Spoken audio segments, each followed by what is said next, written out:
প্রায় ১৫০০ বছরের প্রাচীন শহর সোনারগাঁ ছিল বাংলার রাজধানী। মুসলিম শাসকদের অধীনে পূর্ববঙ্গের একটি প্রশাসনিক কেন্দ্র ছিল সোনারগাঁ।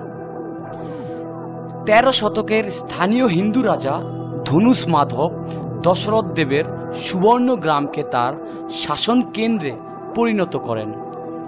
বঙ্গ অঞ্চল মুসলিম শাসনে আসার পর থেকে ১৬১০ সালে ঢাকা সুবা বাংলার রাজধানী হিসেবে প্রতিষ্ঠিত হওয়ার আগ পর্যন্ত সোনারগাঁ ছিল স্বাধীন সুলতানি বাংলার অন্যতম রাজধানী ও প্রশাসন কেন্দ্র।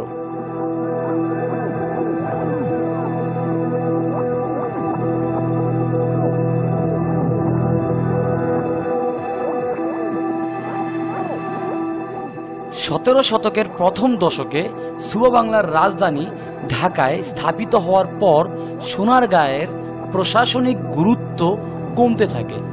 ১৯ শতকের শুরু থেকে হিন্দু বণিকদের একটি অংশ পানাম অঞ্চলে আবাসিক ভবন নির্মাণ করেন।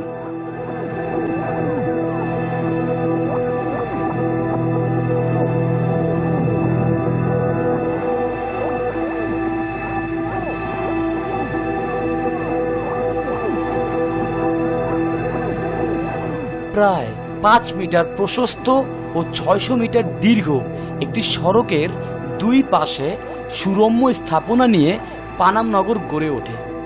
সড়কের দুপাশে মুখোমুখি দ্বিতল ও তৃতীয় তল বিশিষ্ট ৫২টি ভবন রয়েছে। এসব বাড়ির স্থাপত্যে ইউরোপীয় শিল্পরীতির সঙ্গে মুঘল আমলের শিল্পরীতির মিশ্রণ রয়েছে। বাড়িগুলোর ইটের সঙ্গে ব্যবহার করা হয়েছে ঢালাই, লোহার তৈরি ব্র্যাকেট, ভেন্টিলেটর ও জানালার গ্রিল।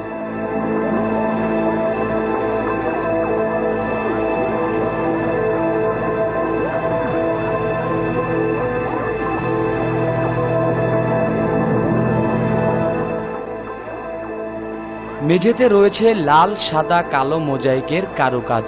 অধিকাংশ বাড়িতে খিলান, ছাদে ও মধ্যবর্তী স্থানে রয়েছে নীল ও সাদা মোজাইকের কাজ। প্রতিটি বাড়িতেই আছে কূপ।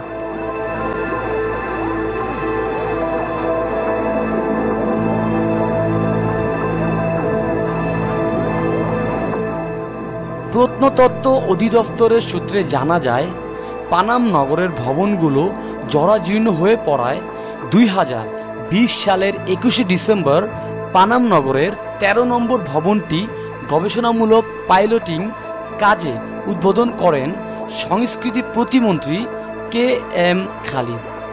এরপর শেষ হয় সংস্কার কাজ।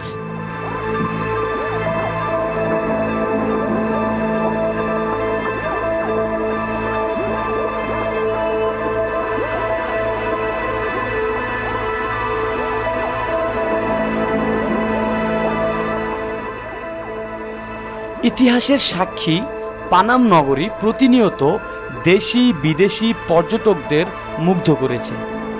ভ্রমণ পিপাসুদের আকর্ষণের প্রতীক হয়ে উঠেছে এই নগরের আশপাশের সর্দার বাড়ি, ঈশাখার তোরণ, নীলকুঠি, বণিক বসতি, ঠাকুরবাড়ি ও পানাম নগর সেতু। ইস্ট ইন্ডিয়া কোম্পানি নীল চাষের নির্মম ইতিহাসের নীরব সাক্ষী পানামের নীলকুঠি। পানাম পুলের কাছে দুলালপুর সড়কের পাশেই এর অবস্থান। ২০০৩ সালে সংরক্ষিত পুরাকীর্তি হিসেবে পানাম নগরকে গ্যাজেটভুক্ত করে সরকার। ২০১৫ সালে ৬ই অক্টোবর থেকে এই পানাম নগর পরিদর্শন করতে হলে পর্যটকদেরকে টিকিট কেটে প্রবেশ করতে হয়।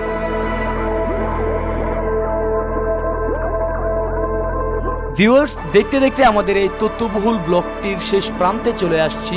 প্রতিবারের মতো আমি রাসেল বিদায় নিচ্ছি। দেখা হবে নতুন কোনো ভিডিওতে, নতুন কোনো লোকেশনে। সেই পর্যন্ত UMTV দ্যাট ওয়াজ উদ্দেশ্য মিডিয়া ইউটিউব চ্যানেলটি সাবস্ক্রাইব করবেন, নিচে কমেন্টে জানাবেন আপনাদের মতামত। আল্লাহ হাফেজ সবাইকে।